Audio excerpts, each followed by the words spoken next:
Devaya, Bhagavate Vasudevaya, Om Namo Bhagavate Vasudevaya. So today is, we're going to do two things today. One is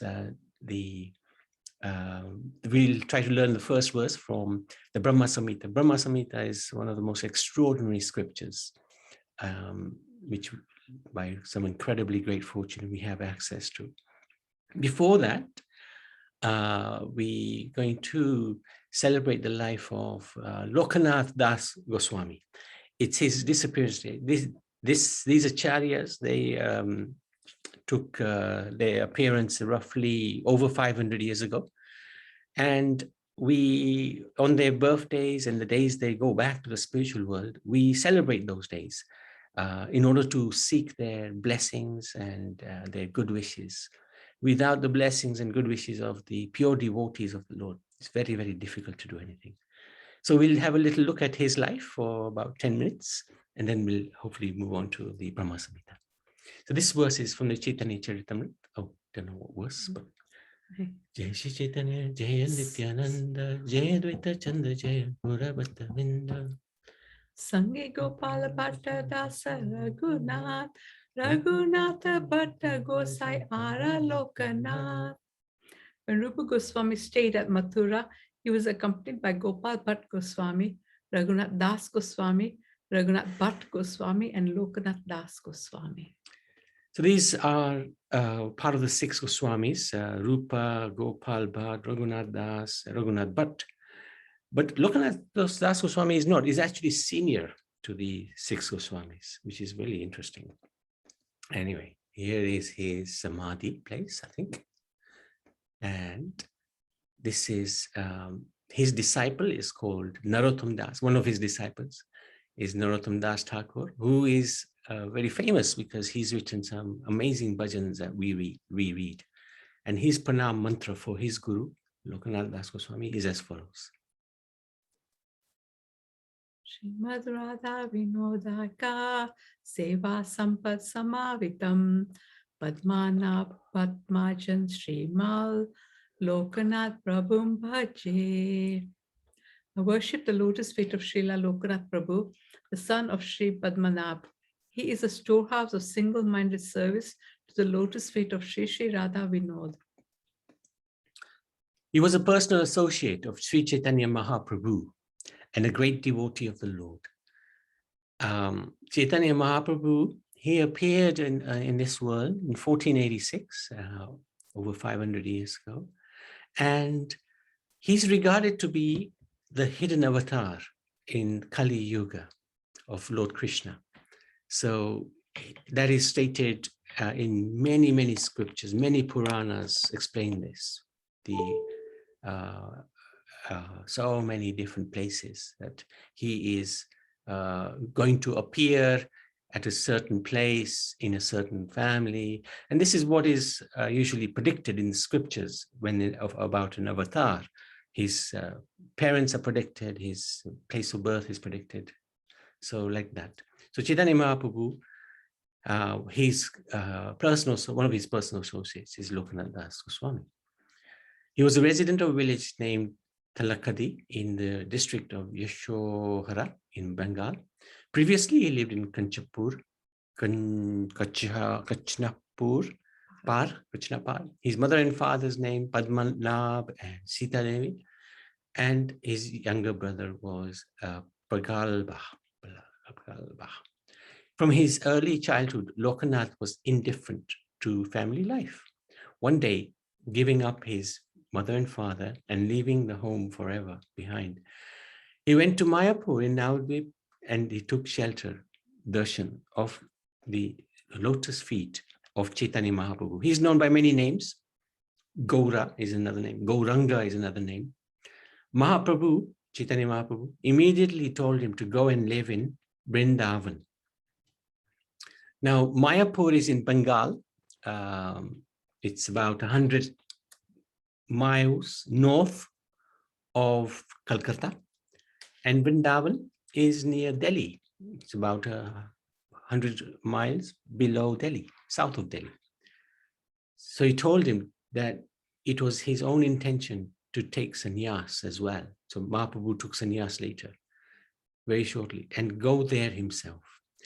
Lokanath started to cry when he imagined the Lord without his beautiful circle curves and distress, and the distress the devotees would feel at his departure. When the Lord saw Lokanath's anxiety, he embraced him and consoled him with various spiritual instructions, and Lokanath surrendered completely to him. When Bhugarbha, who was Lokanath Goswami's paternal uncle and closest friend, saw how unhappy Lokanath was, he decided to accompany him to Vrindavan. So this is a transcendental partnership, Lokanath and Bhugarbha.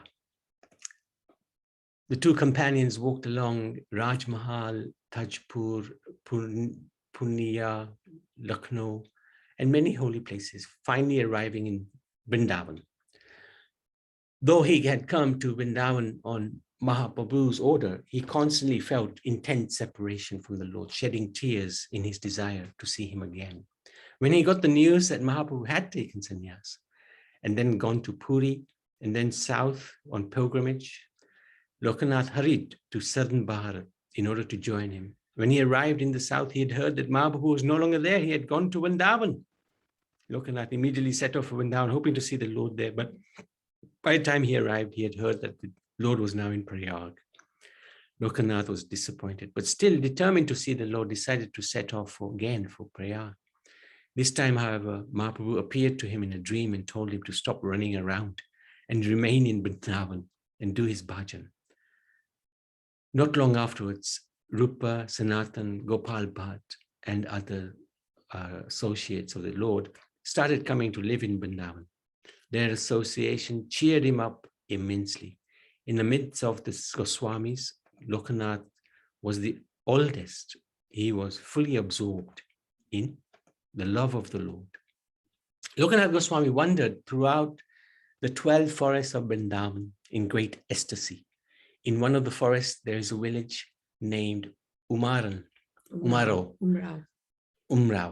Yeah, thank you. There he stayed for some time on the banks of Kishori Kund.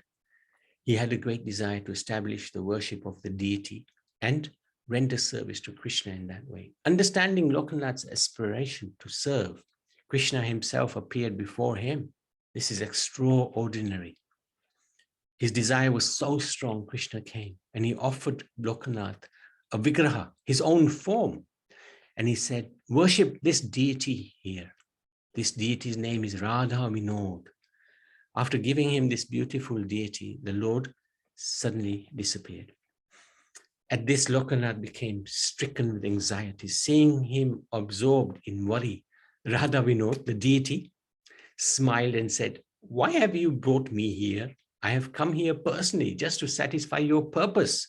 What do you want from me? I live in the forest here near the village of Umrao. By this Kishori Kund you see before you, I make my residence. You must now give me something to eat quickly. This is extraordinary. We worship deities as well, but they never say things like that to us. But Lokanath, he was so pure and such a great devotee of the Lord, that the Lord was directly communicating with him. Lokanath Goswami's joy knew no bounds. He was floating in the waves of prem, love. After this, he prepared an offering for the Lord to eat. After offering fine rice on a fresh banana leaf to the deity, he experienced great ecstasy by offering his life at the lotus feet of the Lord. So this is that particular deity of Radha Vinod. So he appeared before him. Very beautiful deity, still worshipped to this very day. He was stunned by drinking in the nectarian beauty of the Lord. After this, he offered a bed of flowers and made the Lord rest. Lokanath Goswami made this place his home. The local villagers and cowherd men wanted to construct a home for him, Bhajan Kutir, but he refused to accept it. He was such a renounced person. In order to protect the deity, he prepared a cloth bag which he would keep around his neck at all times. Sri Radha Vinod became like a jeweled necklace around the neck of Lokanath Goswami. The cloth bag was his temple. This was Lokanath Goswami's practice until the day he disappeared from this earth, and is an example of the strict vairagya, strict renunciation he maintained. With great care, he always stayed in the association of the Goswamis of Vrindavan. So this is the deity. He would constantly be worshipping, attached, and keep him in a cloth bag around his neck. He didn't have any place of residence. He would sleep under a different tree every day.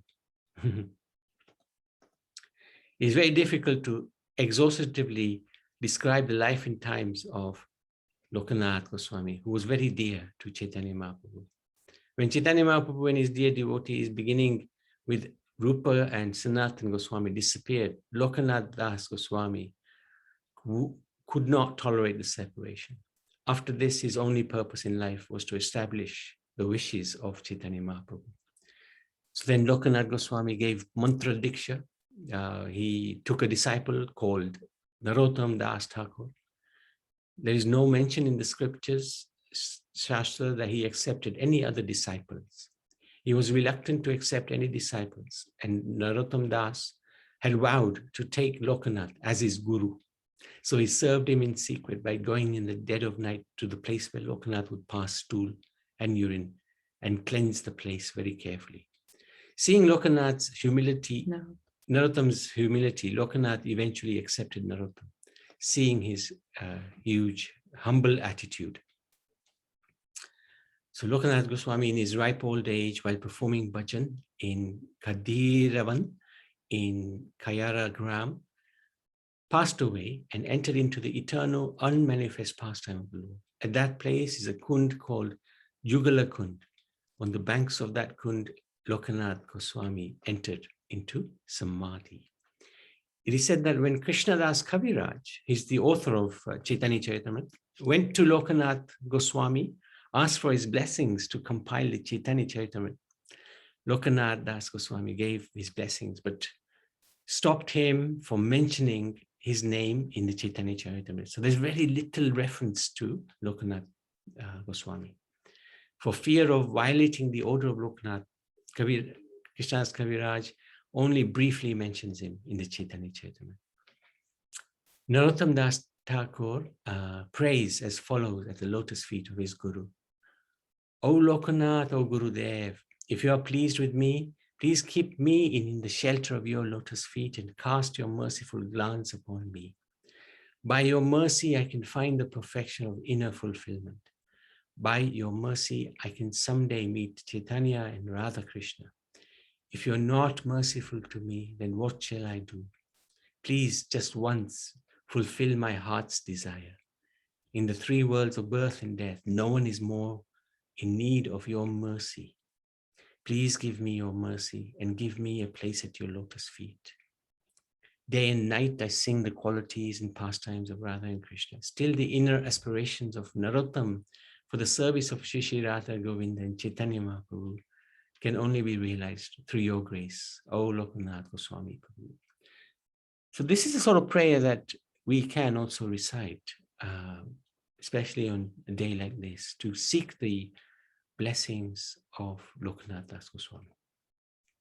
He left the world somewhere around 1510 or 1588 to 1589 in the month of Ashara on the 8th day of the dark moon, which is today.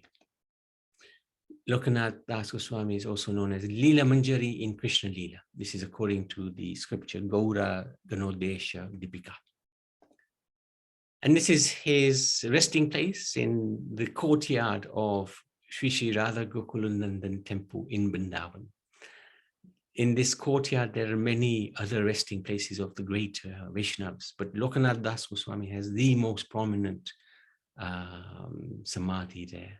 It's a beautiful place to chant and do kirtan. Many a time we go there and feel the very amazing spiritual vibes there. And that's his samadhi. So that's a brief history of Lokanath Goswami. Anybody with any questions? Anything anybody like to ask or take away or comment on? Okay, Lokanath Goswami ki jai. So we can